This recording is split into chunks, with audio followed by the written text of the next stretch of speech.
Okay, I'm gonna try, because I use my arms and hands a lot. Do you want us to move back? Yeah.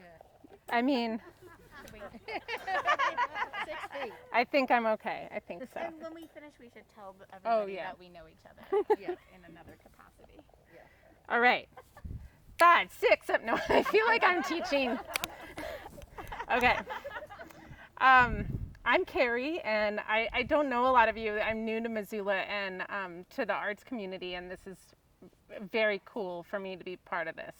So thank you, Open Air, and thanks for giving us, an opportunity to like have a creative outlet right now, because it's been really awesome and invigorating and cool for me to be in this weird moment and to be thinking about something else creative, which sort of leads me to so TED has been awesome, and we came in and we did like a tour of the archives, and Courtney's really right, there's so many stories and like props and buildings, and it was like very daunting. I feel like I have like 6 or 7 different ideas for films that I will probably make or that will evolve as they come. So I think that this has been a lot of time of like absorbing and brainstorming. I was really, really moved to do something that felt relevant to right now, as well as had some historical relevance too. And I started reading all these newspapers about the 1918 flu pandemic and Spanish flu, and everybody's boiling gauze masks and doing all this stuff in the newspapers. And I spent quite a lot of time and like a really lot of notes. And then I found like Ted just forwarded an email to me of this woman. Her name is Rocky, and she was in the Slide Rock fire lookout in 1947. And it was just 2 pictures of her. One is, if you guys haven't seen the lookout, it's like if you walk over by the gazebo and the irises, you'll see it kind of looming up. But she's standing on the catwalk and has a big pile of snow because they would melt their snow for water. And then there was another one of her standing on the stairs looking up. And I just felt like those 2 photos had all this like movement potential to me, which is sort of what I was looking for. I really like to make films that have a narrative and a lot of character work in them. And then the story and the narrative is sort of told through dance and gesture. I don't use very much dialogue at all, unless it's sort of part of the score. So it just really appealed to me, and then I started hanging out in the fire tower, and I got way attached. And I've decided to make that my studio for this residency. Stoney and I were up there, and you can see like blue herons flying down the river, and it's just a really awesome view. And I think the whole concept of being in that small space and also being by yourself, like maybe when all of us have been going through quarantines and weird isolation stuff, all those themes really, really appealed to me. And I also feel like I respond a lot to sites. So there is such a thing called site-specific dance. And it's when you take dance off a stage and you put it somewhere else. And being in like, before I was in Wyoming and now I'm in Montana, it offers this great opportunity for people to see dance and in a different context, but not having to be on a stage in a theater like in New York, and you can kind of be in Wyoming in the middle of nowhere and send a film off to some international festival. So that has really appealed to me, and I really like, maybe it's like there's like a little bit of control freak in me where like you can use a camera to really direct the audience's eye to like a hand or a gesture. You just like can say more than just them sort of letting whatever is happening on the stage unfold. So that's sort of how I came to dance film, which is a little mini genre, Kinetoscope by Bear Bait happens here and shows lots of dance films, which you should totally check out. But so when I was looking at the space, I felt like the space was really interesting and offered all these cool opportunities to explore it physically. And then I really liked the themes of isolation and of being by yourself, and of that weird way that time warps or morphs when you're kind of by yourself all alone. So I've been really thinking about that, and I have talked to a few other people who have spent time in fire towers, and I've spent a lot of time up there by myself. I've really been thinking about, a fire tower has windows all over on all the sides, and you like never want to obstruct the view. You're just like looking out, and that's your job, is to look out and look at those fires. And so I've really been thinking about just having a full 360 experience. I feel like we tend to be really frontal in our lives and think about our face and our body like front forward. So if you can really think about your back and everything that's behind you and all of that, that is kind of what the fire tower has made me want to explore.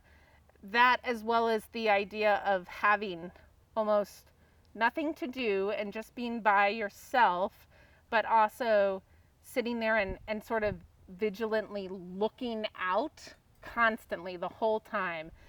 When I talk to people who have fire tower positions, they're thinking about, they can't leave their post very much. They'll like go for a little walk and go like get their water and lug it up the stairs, or go for a little walk, but their responsibilities are to be there and to stand in their post and to look out.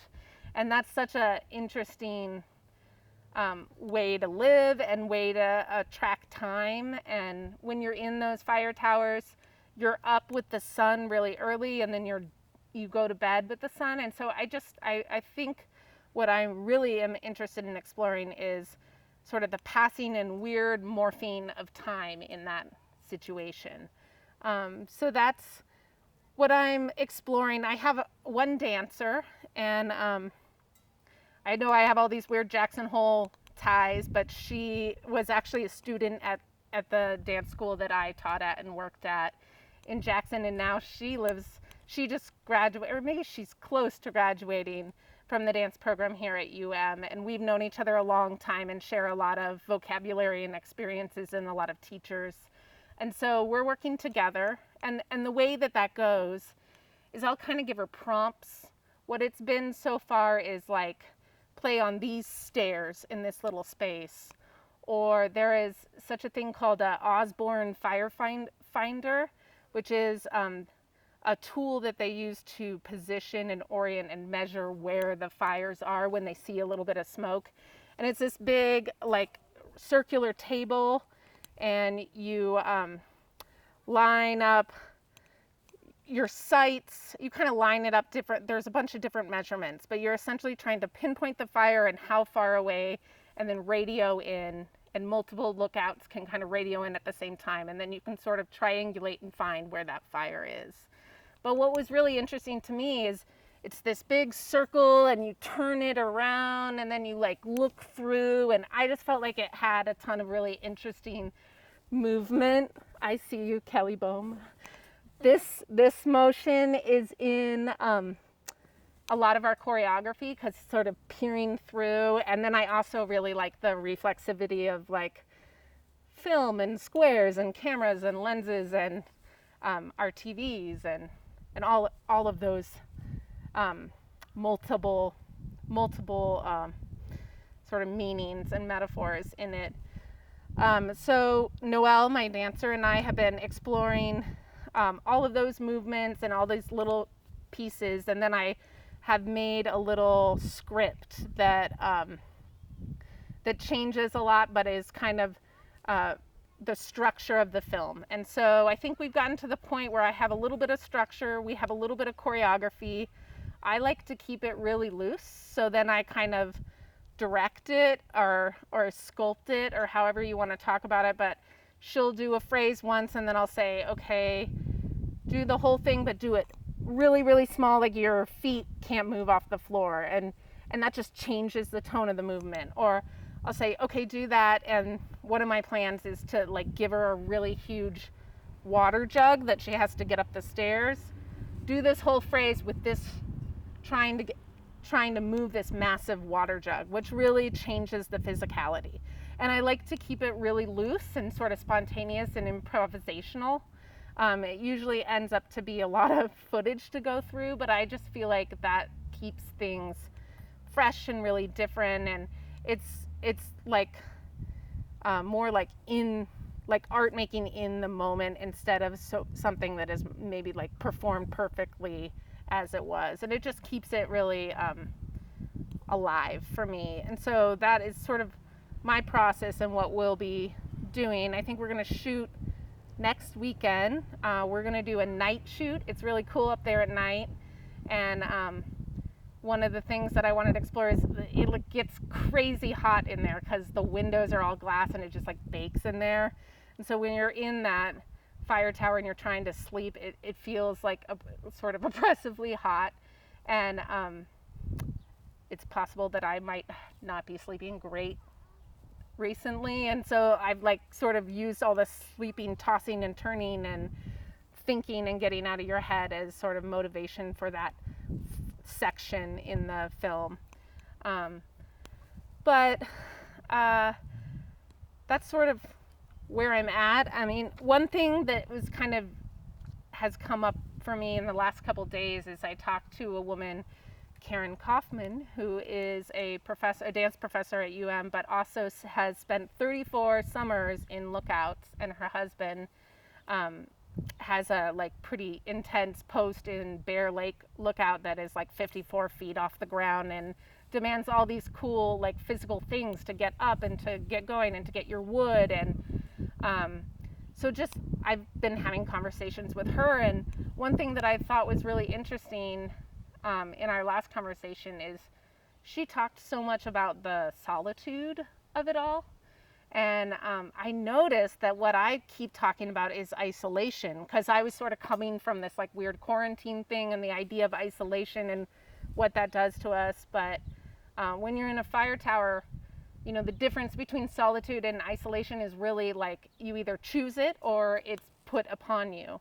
And I thought that was like a very cool dynamic that I've been thinking a lot about, and that I think will probably bubble up at some point. I don't know if this is all going to be like totally spit out in the edit and that you'll see it all, but those are the things that I've been thinking about and that I use to guide the like direction and choreography of the film. I guess I'll stop there and answer some questions. Hi. What I like to do and what is my process has been, I like to record live audio because I really like the breath and like the sounds and the brushing and stuff. So we'll play with a little bit of like random music when we're making up phrases for rehearsals and stuff just to get us in different moods. We'll put something else on, see what it does.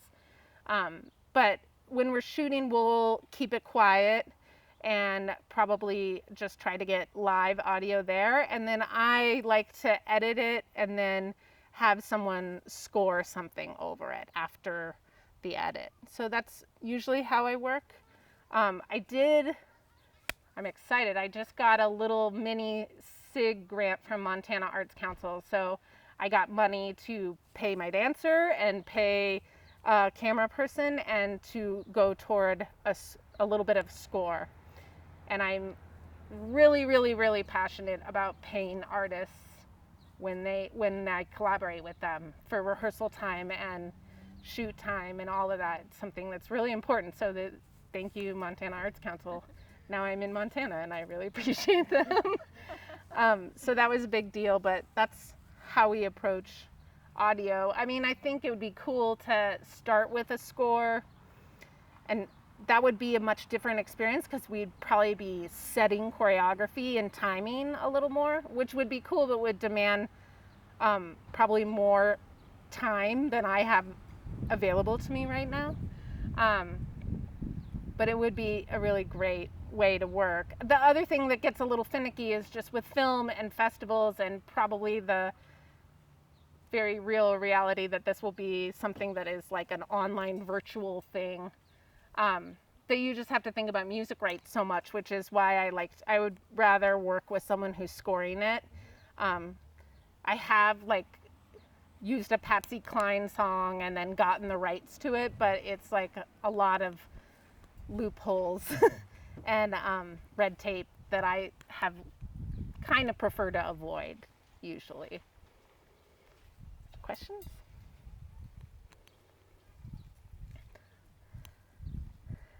One other thing that I was thinking about is how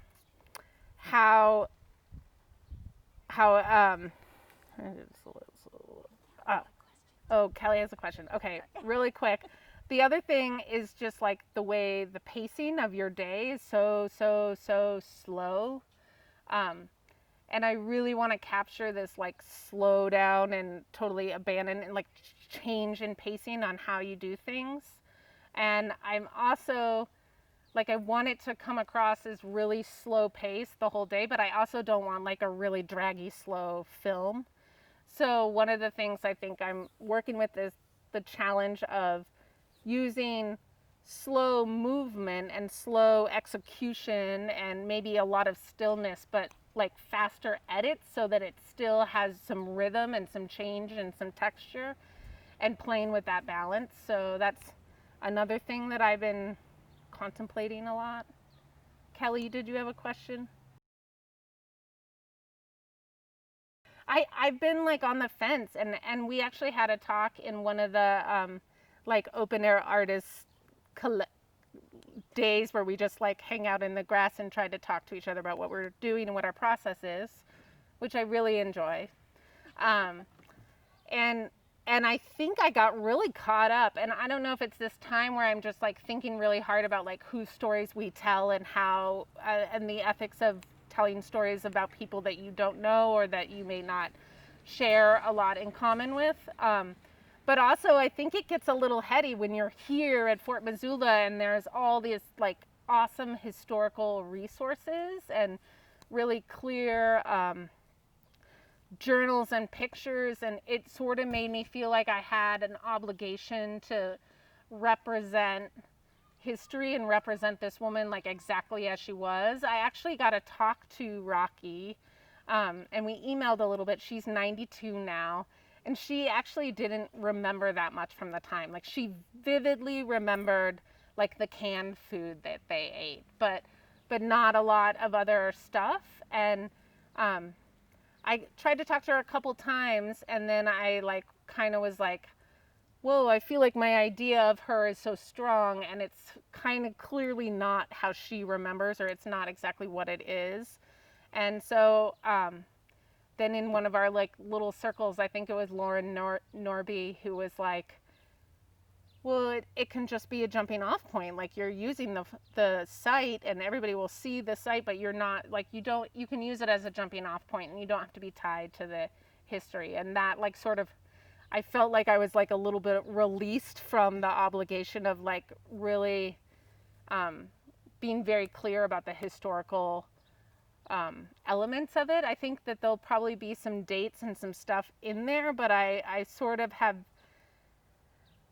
like given myself permission to sort of make up this story of who this woman might be and how she's alone in there and how that experience might be. I think the whole fort is like handed to me like this is 1940, and it's really beautiful, and there's all these props and little details in the fort because it's used as an exhibit here, that are really, really rich and awesome. And so it does kind of have a period feel, and I think we'll probably add some filters and a little bit of stylization to make it feel kind of old, but I think it'll be like slightly timeless. And I'm not going to try to get too much into like, this was Rocky's life, this was the day that this happened.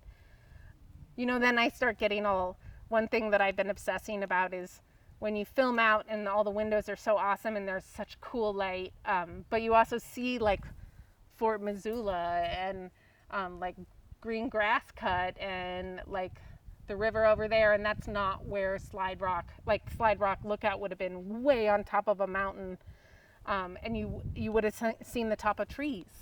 And so we're playing a little bit with like keeping the camera low and sort of shooting up and like trying to keep as much sky in the background. And that's partly because of that logistical thing, and it's also partly like an aesthetic choice because I just think that's really gorgeous. And I'm a sucker for the sky, but I think that it'll be like kind of vaguely timeless, but vaguely 1940s ish.